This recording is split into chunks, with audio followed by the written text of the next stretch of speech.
Selamat pagi sahabat Saroha. Sebelum kita membacakan firman Tuhan, kita terlebih dahulu berdoa. Kita berdoa.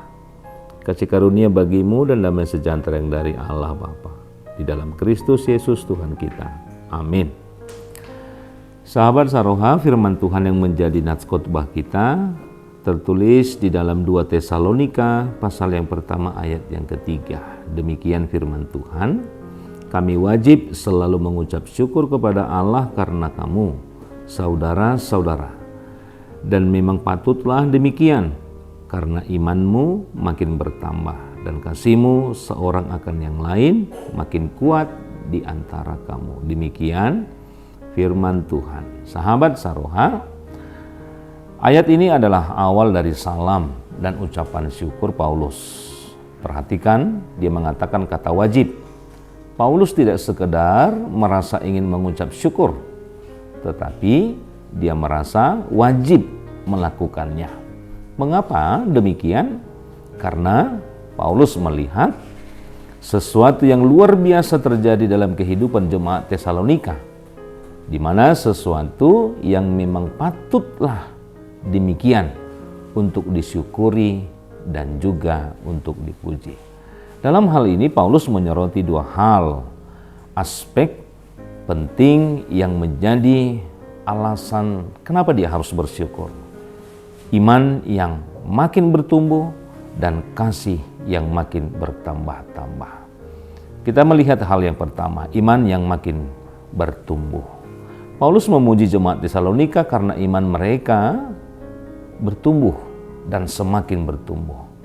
Ini adalah sesuatu yang indah dan tentu sangat penting dalam perjalanan rohani setiap orang percaya. Iman bukanlah sesuatu yang statis, melainkan sesuatu yang kita terima dan tentunya tidak berubah. Iman yang sejati adalah iman yang dinamis, yang tentu terus-menerus harus bertumbuh dan juga harus diperdalam. Bagaimana iman kita bertumbuh? Tentu harus melalui firman Tuhan. Di mana semakin kita membaca, di mana semakin kita mempelajari, dan semakin kita merenungkan firman Allah, maka semakin kuat pondasi iman kita, yaitu firman Tuhan adalah nutrisi yang baik bagi jiwa kita. Yang kedua, melalui doa. Komunikasi yang teratur dengan Tuhan dalam doa, tentu inilah yang memperdalam kepercayaan dan juga bagaimana ketergantungan kita kepada Tuhan. Dan yang ketiga adalah melalui ketaatan. Dan ini tentu adalah sesuatu yang penting, bahwa iman tanpa perbuatan adalah mati. Ketika kita melangkah dalam ketaatan kepada Tuhan, bahkan ketika sulit, maka iman kita bertumbuh karena kita mengalami kesetiaannya. Inilah yang jemaat Tesalonika mungkin telah menghadapi penganiayaan. Namun bukannya goyah, tetapi yang mereka boleh perlihatkan justru iman mereka semakin bertumbuh di tengah-tengah kesulitan tersebut. Inilah sebuah bukti kekuatan bahwa Roh Allah bekerja di dalam kehidupan mereka. Yang kedua, kasih yang semakin bertambah-tambah. Paulus juga memuji mereka karena kasih mereka seseorang akan yang lain semakin bertambah-tambah di antara mereka. Ini adalah sebuah tanda kedua dari kematangan rohani, bahwa iman yang sejati tidak dapat dipisahkan dari kasih. Tentunya, karena jika iman bertumbuh, maka kasih kita kepada sesama seharusnya ikut bertumbuh di dalam perbuatan kita setiap hari. Maka kasih yang dimaksud dalam hal ini bukanlah sekedar perasaan, tetapi harus bagaimana kita bisa memperlihatkan bagaimana kasih itu adalah hal yang bisa kita lakukan untuk berkorban. kasih yang berorientasi pada sesuatu kebaikan kepada orang lain, bahkan musuh sekalipun. Inilah yang diharapkan. Bagaimana kasih yang tentunya semakin bertambah-tambah dan semakin bertumbuh di dalam kehidupan orang yang beriman.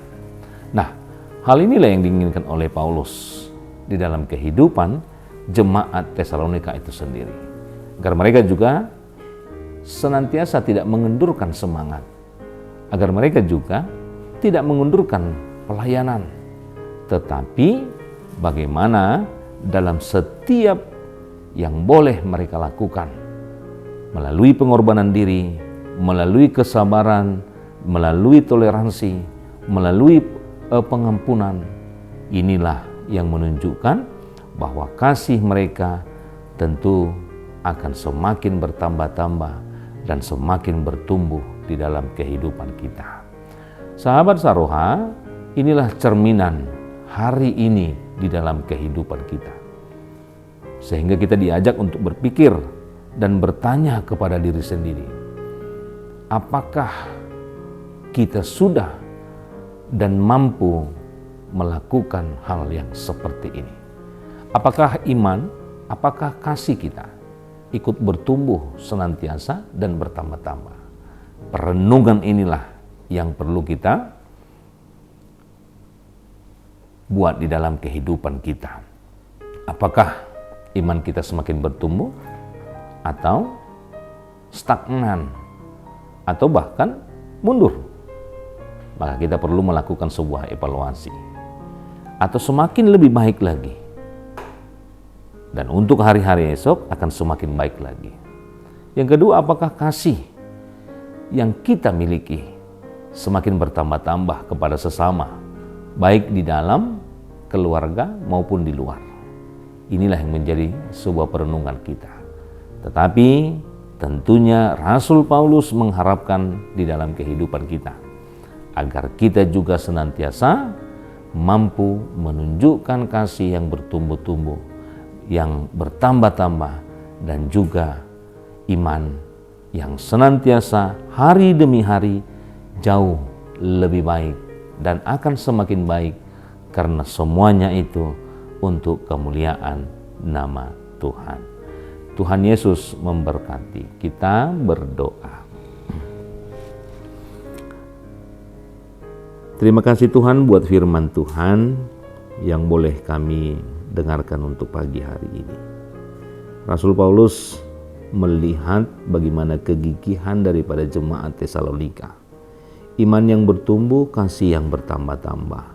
Itu semua karena pendengaran akan firman Tuhan menjadi sebuah pondasi yang kuat di dalam kehidupan mereka. Ajar kami untuk memakai setiap kehidupan kami, agar kami juga untuk mampu memiliki sebuah iman yang kuat akan Tuhan. Agar kami juga memiliki sebuah iman yang senantiasa bertumbuh di dalam setiap perjalanan kehidupan kami. Demikian juga ketika kami memiliki sebuah kasih, hendaklah itu semakin bertambah-tambah setiap harinya. Agar apapun yang boleh kami lakukan, agar apapun yang boleh kami perbuat, itu semua menyenangkan hati Tuhan. Berkati setiap kehidupan kami untuk hari esok. Ketika kami memulai sampai pada mengakhirinya, agar semuanya boleh kami kerjakan dalam setiap pekerjaan kami dan menghasilkan hal-hal yang baik.